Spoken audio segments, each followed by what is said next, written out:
વધુ એક મહત્વના અને મોટા સમાચાર। પીએમ મોદી ગુજરાતમાં કરશે ઝંઝાવતી પ્રચાર। જૂનાગઢથી પીએમ મોદી પ્રચારનો પ્રારંભ કરશે। પહેલી અને બીજી તારીખે પીએમ 6 સભાને સંબોધશે। પીએમ મોદી બનાસકાંઠા અને આણંદમાં સભા ગજાવશે। બીજી તારીખે સુરેન્દ્રનગર, બનાસકાંઠા અને ભરૂચમાં સભા ગજાવશે। વડોદરામાં રોડ શો કરશે પ્રધાનમંત્રી મોદી। દક્ષિણ ગુજરાતની બેઠકો સિવાય કચ્છ, ઉત્તર ગુજરાત, સૌરાષ્ટ્ર, મધ્ય ગુજરાતને આવરી લેશે, જેમાં દરેક સભામાં 3 થી 4 લોકસભા બેઠક આવરી લેવામાં આવશે। તો અમિત શાહ પણ રાજ્યમાં પ્રચંડ પ્રચાર કરશે। સૂત્રોના મતે 27 થી 29 એપ્રિલ દરમિયાન અમિત શાહનો પ્રચાર રહેશે। 3 દિવસ માટે અમિત શાહ ગુજરાત આવશે। પ્રધાનમંત્રી નરેન્દ્ર મોદી આવી રહ્યા છે તે પહેલા 3 દિવસનો કાર્યક્રમ અમિત શાહનો રાખવામાં આવ્યો છે। 27મીથી દાહોદ અને પંચમહાલ સંયુક્ત સભા યોજાશે, જે બારડોલી ખાતે યોજાશે। સૌરાષ્ટ્ર, ઉત્તર ગુજરાત અને મધ્ય ગુજરાતમાં પણ અમિત શાહની સભાનું આયોજન કરવામાં આવ્યું છે। આ ઉપરાંત ભાજપ પોતાના રાષ્ટ્રીય નેતાઓના પ્રચાર પ્રસાર તેજ કરવાનો પણ તખતો ગોઠવી રહ્યું છે। સેમ પિત્રોડા પર કોંગ્રેસ નેતા મનીષ દોશીનું નિવેદન। સેમ પિત્રોડાના નિવેદનને વ્યક્તિગત ગણાવ્યું। ભાજપ આઈટી સેલ પાસે કામ નથી, જેથી આવા જુઠ્ઠાણા ફેલાવે છે। ચૂંટણી પંચ સામે પણ મનીષ દોશીએ કર્યો આક્ષેપ। ચૂંટણી પંચ ભાજપની સહયોગી સંસ્થા તરીકે કામ કરે છે। કોંગ્રેસ અરજી કરે છતાં કેમ ચૂંટણી પંચ કાર્યવાહી નથી કરતું? સામ પિત્રોડાએ કરેલું નિવેદન એ કોઈ એમને ચેનલને આપેલા નિવેદનને જુદી રીતે રજૂ કર્યું તેવું ખુદ સામ પિત્રોડાએ પોતે પોતાના ખુલાસામાં કીધું છે। આ નિવેદન એમનું વ્યક્તિગત છે અને એમને જે વાત કરી છે એ જુદી જુદી વાતના કન્ટેન્ટમાંથી અમેરિકાના મોડેલ વિશેની વાત કરી છે। તો મનીષ દોશીના નિવેદન પર યજ્ઞેશ દવેનો પલટવાર। કોંગ્રેસ જોડે ચૂંટણી લડવા મુદ્દા નથી, ભૂતકાળના કામનું રિપોર્ટ કાર્ડ નથી, જનતા પાસે જવા કોંગ્રેસ મુદ્દા નથી શોધી શકતી। કોંગ્રેસ પાસે ભ્રામક વાતો સિવાય કંઈ નથી। કોંગ્રેસ હાર માણી ગઈ છે। જે કોંગ્રેસ જોડે ચૂંટણી લડવાના કોઈ મુદ્દા નથી, જે કોંગ્રેસની જોડે ભૂતકાળમાં કરેલા કોઈ કાર્યો લઈ અથવા તો ભૂતકાળના પર કરેલા કોઈ સત્કાર્યોનું રિપોર્ટ કાર્ડ લઈ અને પ્રજાની પાસે જવાના મુદ્દા નથી અથવા તો ભવિષ્યનું કોઈ આયોજન નથી, એ કોંગ્રેસના નેતાઓ જોડે આ પ્રમાણેની ભ્રામક વાતો કર્યા સિવાય બીજી કોઈ જ વાત થવાની નથી। કારણ કે કોંગ્રેસ એ અત્યારે હતાશામાં છે, હાર ભાળી ગઈ છે। લોકસભા ચૂંટણીના મતદાન પૂર્વે કોંગ્રેસ પ્રદેશ અધ્યક્ષ શક્તિસિંહ ગોહિલના તંત્ર સામે ગંભીર આક્ષેપ। પોલીસ તંત્ર મતદાતાઓને ધમકાવતા હોવાના કર્યા આક્ષેપ। મતદાતાઓને ધમકાવતા તંત્ર સામે અવાજ ઉઠાવતા કોંગ્રેસ વોર રૂમનો સંપર્ક કરવા અપીલ કરાઈ। પોલીસ દબાણ કરે કે ધમકાવે તો ફોનમાં રેકોર્ડિંગ કરવા શક્તિસિંહની અપીલ। શક્તિસિંહ ગોહિલનું પોલીસ અને તંત્રને લઈ નિવેદન। તંત્ર ડરાવી રહી, ધમકાવે, સત્તાધારી પક્ષ તરફી મતદાન કરાવે, દબાણ કરે, મતદાતા પર દબાણ કરવામાં આવી રહ્યું હોવાની રજૂઆતો મારી પાસે આવી છે। પોલીસ કે તંત્ર મતદાન બાબતે ધમકાવે તો એ ગુનાહિત કૃત્ય છે। મતદાનને લઈને અને અપીલ કે મોબાઈલ ફોનમાં વિડીયો કે ઓડિયો લઈ લેવાની પણ શક્તિસિંહે વાત કરી છે। શક્તિસિંહે અપીલ કરતા કહ્યું કે જો તમને આવું કોઈ પણ કહે છે તો તેનો વિડીયો અથવા ઓડિયો ક્લિપ બનાવી લો અને કોંગ્રેસના વોર રૂમનો સંપર્ક કરો। મને અનેક મતદાતાઓનો ફોન આવે છે, સંદેશાઓ આવે છે કે એમને તંત્ર દ્વારા, ખાસ કરીને પોલીસ વિભાગ દ્વારા બોલાવવામાં આવે છે, ધમકાવવામાં આવે છે, મતદાન નહીં કરવા માટે કહેવામાં આવે છે, અથવા સત્તાધારી પક્ષને મતદાન થાય અથવા તમારી ટકાવારી ઓછી થવી જોઈએ, આવા બધા પ્રયત્નો થાય છે। હું સૌને વિનંતી કરું છું કે પવિત્ર મતદાતાની ફરજ તરીકે આવું કોઈ પણ ક્યાંય આપને અડચણ આવતી હોય તો હવે તો ફોનના રેકોર્ડિંગ થાય છે। કોઈ પણ પોલીસ કર્મચારી કે અધિકારી આપને બોલાવવા માટે પણ ફોન કરે કે કોઈના દ્વારા સંદેશો મોકલે, રેકોર્ડિંગ કરજો। સીસીટીવી હોય તો એના ફૂટેજ મેળવજો। જરૂર પડે કેમેરાને છુપી રીતે લઈ જઈને ક્યાંય પોલીસ સ્ટેશનમાં બોલાવે કે રૂબરૂ આપને મળવા આવે એનું રેકોર્ડિંગ કરજો। કારણ કે ચૂંટણી પર્વમાં આ રીતે ખલેલ એક ગુનો બને છે। શક્તિસિંહના નિવેદન પર ઘનશ્યામ ગઢવીનો પલટવાર। કાયદો વ્યવસ્થા ચૂંટણી પંચના હાથમાં હોય છે। હાર જોઈને કોંગ્રેસના નેતાઓ આવા નિવેદન કરે છે। ચૂંટણીમાં તાજેતરની જે ઘટનાઓ બની રહી છે એમાંથી મને લાગે છે કે તમામ કોંગ્રેસના આગેવાનો અને પ્રદેશના ગુજરાતના આગેવાનો આનાથી હતપ્રભ થયા છે। હાર જોઈને આવા નિવેદનો કરી રહ્યા છે જે એમને શોભતા નથી। પ્રદેશ કોંગ્રેસ પ્રભારી આવશે ગુજરાત 26 એપ્રિલથી 5 મે સુધી 26મી એપ્રિલથી 5 મે સુધી મુકુલ વાસનિક આવશે ગુજરાત. લોકસભા ચૂંટણીને લઈને ગુજરાત પ્રવાસે રાહુલ અને પ્રિયંકા ગાંધી ગુજરાતમાં યોજશે સભા. 27 એપ્રિલે ધરમપુરમાં પ્રિયંકા ગાંધીની સભા, 29 એપ્રિલે પાટણમાં રાહુલ ગાંધી સભા કરશે. તો મુકુલ વાસનિક ખુદ આવી રહ્યા છે, જેઓ પ્રભારી છે ગુજરાત કોંગ્રેસના. સાથે જ પ્રિયંકા ગાંધી અને રાહુલ ગાંધીની પણ સભાનું આયોજન કરવામાં આવ્યું છે 27 અને 29 મે એપ્રિલ દરમિયાન. અમરેલીથી મહત્વના સમાચાર. પ્રતાપ દુધાતની નિલેશ કુંભાણીને ખુલ્લી ચીમકી. નિલેશ કુંભાણીને ગણાવ્યા ગદ્દાર. નિલેશ કુંભાણીને છેલ્લા શ્વાસ સુધી નહીં છોડું તેવું પ્રતાપ દુધાતનું નિવેદન. હવે સુરતમાં કાં તો પ્રતાપ દુધાત રહેશે કાં તો રહેશે નિલેશ કુંભાણી. કુંભાણી અને તેના ટેકેદારોને જ્યાં છુપાવા હોય ત્યાં છુપાઈ જાય. સુરત સાથેનો મારો નાતો છે. હું તમને આ મીડિયા સામે ખાતરી આપું છું કે જીવનમાં મેં આ ખાતરી કોઈને નથી આપી. કોંગ્રેસ પાર્ટીના નેતાઓ સાથે પણ મેં વાત કરી છે.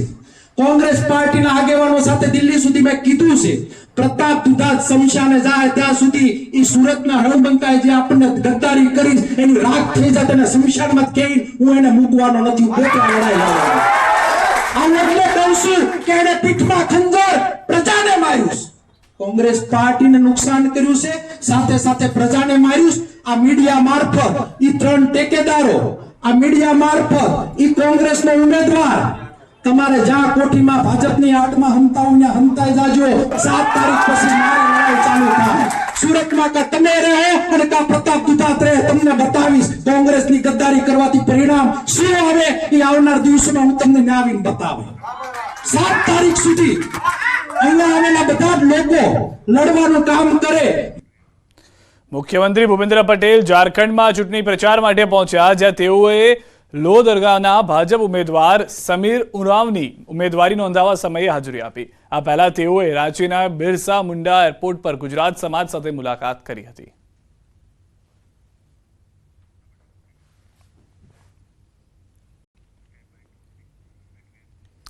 સમાચારોમાં હવે નજર કરીએ ટોપ 3 ખબરો પર. ગુજરાત હાઈકોર્ટે સમક્ષ સિંહના મોત મામલે તપાસ અહેવાલ રજૂ. હાઈકોર્ટે લીધો અધિકારીઓનો ઉધરો. અધિકારીઓએ કોઈ પગલાં ન લીધાનું કોર્ટનું અવલોકન. પાણી પુરવઠાની યોજના જોવા ગયેલા કલેક્ટર ફસાયા. નસવાડીના કાચા રસ્તા પર કલેક્ટરની કાર ફસાઈ. ટ્રેક્ટરની મદદથી કઢાય કાર બહાર. કોંગ્રેસ નેતા પ્રિયંકા વાડ્રા આવશે ગુજરાત. ધરમપુરના દરબારગઢમાં કરશે જનસભા. કોંગ્રેસ નેતા આનંદ પટેલ માટે કરશે પ્રચાર.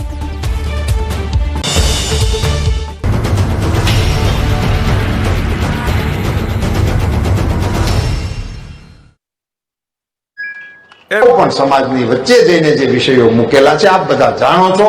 પુનશ્ચ ફરીથી હું અપીલ કરું છું કે રાષ્ટ્રના આ પ્રવાહમાં મોદી સાહેબના હાથ મજબૂત કરવા માટે અને સમર્થ ભારત બનાવવા માટે આપ સૌ પણ સાથે જોડાય એવી અપીલ સાથે આપ સૌએ જે પ્રકારે આજે અહીંયા મોરબી, ટંકારા, પડદરી વિધાનસભા વિસ્તારના કાર્યકર્તાઓ તરીકે અમારી આ કાર્યાલયના શુભારંભને વિજય રેલીના સ્વરૂપમાં બદલી નાખવા જેવું ભગીરથ કામ કરવા માટે બૂથના મારા પ્રમુખથી લઈ જિલ્લાના પ્રમુખ સુધીના સૌને મારા અભિનંદન.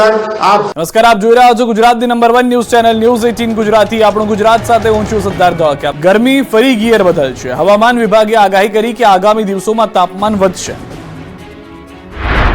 કાળઝાળ ગરમીમાં તપવા તૈયાર રહેજો. ગરમીને લઈ હવામાન વિભાગની મોટી આગાહી.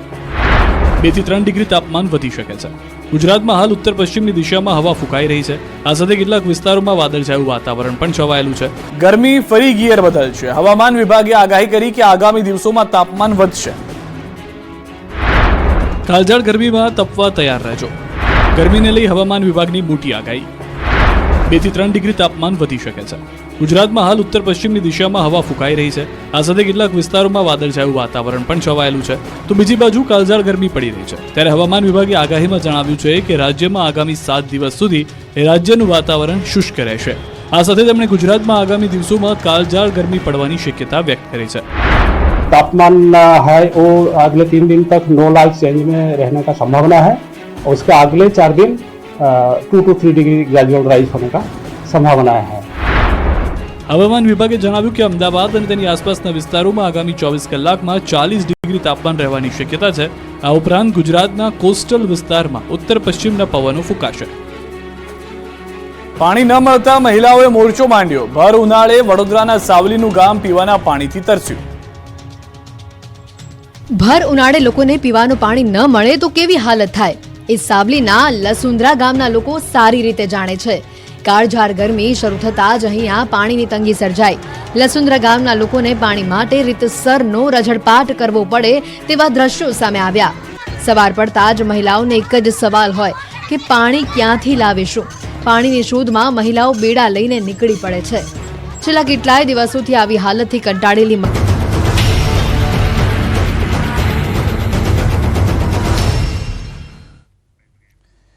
વિરમબાદ આપનું સ્વાગત છે. લોકસભાની ચૂંટણીના આડે હવે ગણતરીના દિવસો બચ્યા હોવાથી રાજકીય પાર્ટીઓ દ્વારા પ્રચાર પ્રસાર અને બેઠકોનો દોર ચાલી રહ્યો છે. ભાજપના પ્રદેશ પ્રમુખ CR પાટીલે પોરબંદરમાં કાર્યકરો સાથે મુલાકાત કરી. પોરબંદર લોકસભા બેઠકના ભાજપના આગેવાનો સાથે ચૂંટણીલક્ષી મહત્વની બેઠક યોજી હતી. આ બેઠકમાં CR પાટીલે ભાજપ આગેવાનોને સંબોધન કર્યું હતું અને ત્યારબાદ આ બેઠક પૂર્ણ કર્યા બાદ પોરબંદર એરપોર્ટ ખાતેથી ભરૂચ કાર્યકર્તા સંમેલન માટે રવાના થયા હતા. આ તરફ રાજસ્થાનની હિન્દી હાઈસ્કૂલને DEOએ ફટકારી છે નોટિસ. DEO કચેરી હાજર રહીને ખુલાસો કરવા આદેશ આપ્યો છે. ધોરણ 9માં પ્રવેશ ન આપતા વાલીઓ પહોંચ્યા હતા શાળાએ. સ્કૂલની મનમાની સામે DEOની લાલ આંખ. સ્કૂલ દ્વારા ધોરણ 8 પછી ધોરણ 9માં પ્રવેશ ન આપતા વાલીઓએ કરી હતી અપીલ.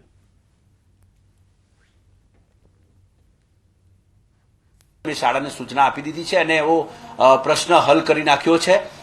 શાળા દ્વારા રજૂઆત જે કરી હતી એ બિલકુલ ખોટી હતી કે જેમાં એક પણ શિક્ષક અમને આપવામાં આવતા નથી. શિક્ષકો સરકાર આપે છે જ્ઞાન સહાયક સ્વરૂપે. તમામ શાળાને શિક્ષકો આપ્યા છે. એ લઘુમતી શાળા છે, તેમણે જ્ઞાન સહાયક લીધા નહોતા. હવે એ કારણ બિલકુલ ગેરવ્યાજબી હતું. હવે એમને જણાવી દીધું છે કે તમારે આ વિદ્યાર્થીઓને રાખવાના જ થાય અને ગ્રાન્ટેડ શાળા એ રીતે તમે બંધ ન કરી શકો. અંબાજીથી સમાચાર. આબુ રોડમાં દેખાયું રીંછ. આબુ રોડની શેરીઓમાં રીંછની લટાર જોવા મળી. સ્થાનિક રહીશોમાં ભયનો માહોલ.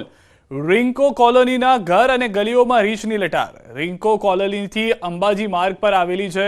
વન વિભાગને રીંછ મામલે જાણ કરાઈ છે. વન વિભાગની ટીમ આવે તે પહેલા રીંછ જંગલમાં નાસી છૂટ્યો. રીંછના ફૂટેજ તેમજ મોબાઈલથી લીધેલા વિડીયો થયા છે વાયરલ. ઘટના 24 એપ્રિલની હોવાની જાણકારી મળી રહી છે, એટલે કે આજની આ ઘટના છે, જેમાં આ સમગ્ર ઘટનામાં આપ જોઈ રહ્યા છો રીંછ સવારનાથી બપોરનો સમય છે જે દરમિયાન આવે છે અને ત્યારબાદ જંગલમાં પણ જતું રહે છે. રસ્તા પર રીંછ આવી ગયા બાદ એક વાહન ચાલક પ્રયાસ કરે છે કે તેને રીંછને પોતાના મોબાઈલમાં કેદ કરી શકે. રીંછના જે વિડીયો આવ્યા છે તેને લઈને જંગલ વિભાગ પણ કાર્ય કરી રહ્યું છે. દ્રશ્યોમાં પણ આપ જોઈ રહ્યા છો સુમસામ રસ્તા વહેલી સવારના સમયે. ત્યારબાદ સોસાયટીમાંથી પણ રીંછ પસાર થતું CCTVમાં કેદ થઈ ગયું છે. સ્થાનિક રહીશોમાં પણ રીંછને લઈને ભયનો માહોલ છે.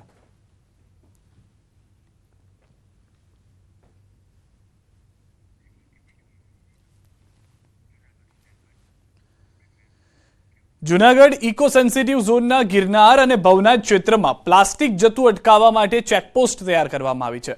ઇકો સેન્સિટિવ ઝોનના ભવનાથ ક્ષેત્ર અને ગિરનાર પર્વત પર પ્રદૂષણનો ફેલાવો અને પર્યાવરણ, જીવજંતુ, પ્રાણી, પક્ષીઓને કોઈપણ પ્રકારનું નુકસાન ન પહોંચે તેવા હેતુથી પ્લાસ્ટિક પર પ્રતિબંધ લગાવવામાં આવ્યો છે, જેને લઈ જિલ્લા વહીવટીતંત્ર, મહાનગરપાલિકા, વન વિભાગ અને જૂનાગઢ પોલીસના સંયુક્ત ઉપક્રમે ચેકપોસ્ટ કાર્યરત કરવામાં આવે છે.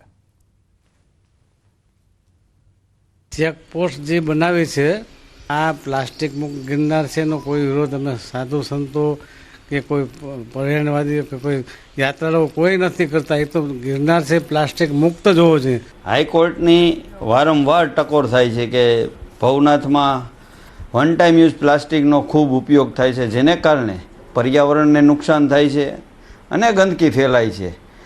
હાઈકોર્ટના હુકમ બાદ વધારે કાર્યવાહી કરવા માટે કે જ્યાં ભવનાથ ક્ષેત્રમાં પ્લાસ્ટિક ન પ્રવેશે એ માટે થઈ અશોકના શિલાલેખ આગળ ચેકપોસ્ટ કરવામાં આવી છે કે જેથી ચેકિંગ કરી અને અંદર જાતું પ્લાસ્ટિકને રોકી શકાય. એ માટેની કાર્યવાહી મનપા, જંગલ ખાતું અને કલેક્ટરશ્રીની અને પોલીસ ખાતું, આમ 4 ડિપાર્ટમેન્ટની સંયુક્ત કાર્યવાહી થઈ રહી છે. અમદાવાદ શહેરમાં ગુનેગારો બન્યા છે બેફામ. એક જ દિવસમાં હત્યાની 2 ઘટના બની. દાણી લીમડા અને નવરંગપુરા વિસ્તારમાં હત્યા થઈ. આશ્રમ રોડ સિટી ગોલ્ડ પાસે 38 વર્ષના રિક્ષા ચાલકની સગીરે હત્યા કરી. રોડ પર જાહેરમાં છરી મારીને રિક્ષા ચાલકની હત્યા નિપજાવવામાં આવી.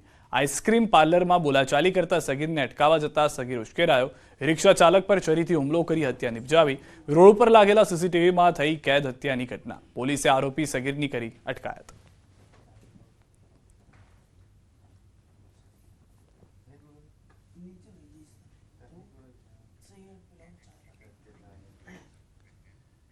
ગુજરાતમાં ફૂટબોલની રમતને મજબૂત કરવા ગુજરાત સ્ટેટ ફૂટબોલ એસોસિએશને મોટી પહેલ કરી છે.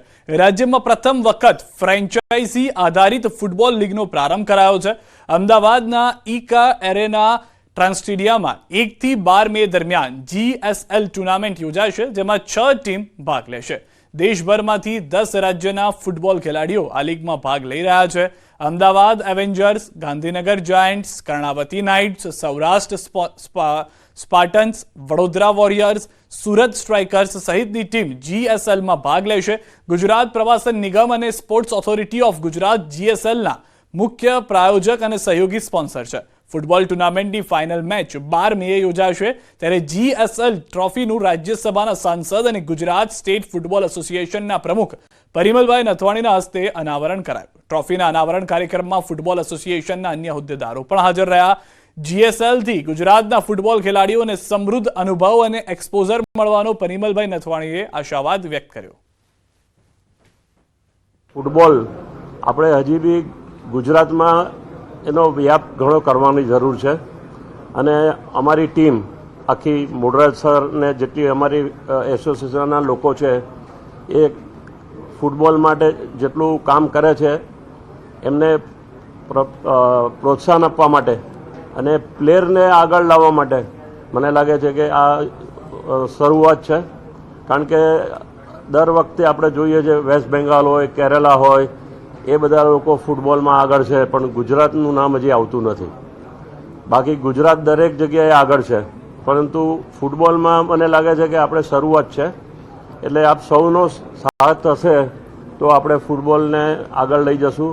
અને અત્યારે જે 6 ટીમ આવી છે એને 12 ટીમ કેવી રીતે બનાય? 12 ટીમ ત્યારે બનશે કે જ્યારે પાસે પ્લેયર હશે, અને જ્યાં સુધી ફ્રેન્ચાઇઝી આવશે ત્યારે જ આપણે ફૂટબોલનું પ્રમોશન પ્રોપરલી કરી શકશું. અને મીડિયાના ટીમ લોકોને અને ઓનરોને બધાને હું રિક્વેસ્ટ કરીશ કે ખાલી એક શરૂઆત કરવાની પૂરતું નથી, પરંતુ ફૂટબોલને પ્રમોટ કેવી રીતે કરવાનું પોતાના લેવલથી એ બધાએ હવે રેગ્યુલર કરવું જોશે અને એક રિવ્યૂ કરવું પડશે કે ફૂટબોલને આપણે કઈ રીતે આગળ લઈ જઈએ. આમાં આપણે મેક્સિમમ ગુજરાતના પ્લેયર્સ જે સારા પ્લેયર્સ છે એમને ઇન્ક્લુડ કર્યા છે 6 ટીમમાં. જે પ્લેયર્સ છે એ સ્ટેટ લીગ એટલે કે જે આખું વર્ષ ઓગસ્ટથી લઈ અને માર્ચ સુધી જે સ્ટેટ લીગ રમેલા છે પ્લેયર્સ એમને આપણે આમાં ઇન્ક્લુડ કરેલા છે. અને ઇન્ટર ડિસ્ટ્રિક્ટ ટુર્નામેન્ટ જે રિલાયન્સ ટ્રોફી અમે રમાડીએ છીએ એમાં જે પ્લેયર્સો જે પાર્ટિસિપેટ કર્યું હતું એ બધાની મિનિટ્સ કાઉન્ટ કરી અને અમારી પાસે ડેટા છે કે કોણ કેટલી મિનિટ્સ ગેમ રમ્યું હતું. એ બધા પ્લેયર્સનું અમે એક લિસ્ટ બનાવી અને 250 પ્લેયર્સ ગુજરાતના પ્લેયર્સનું લિસ્ટ બધા હેડ કોચિસને આપ્યા અને હેડ કોચિસના આધારે એમને ખ્યાલ વધારે હોય કે કોણ સારા પ્લેયર છે, એમ એવી રીતના બધા પ્લેયર્સને જુદી જુદી ટીમમાં સિલેક્શન કરવામાં આવ્યા છે. સમાચાર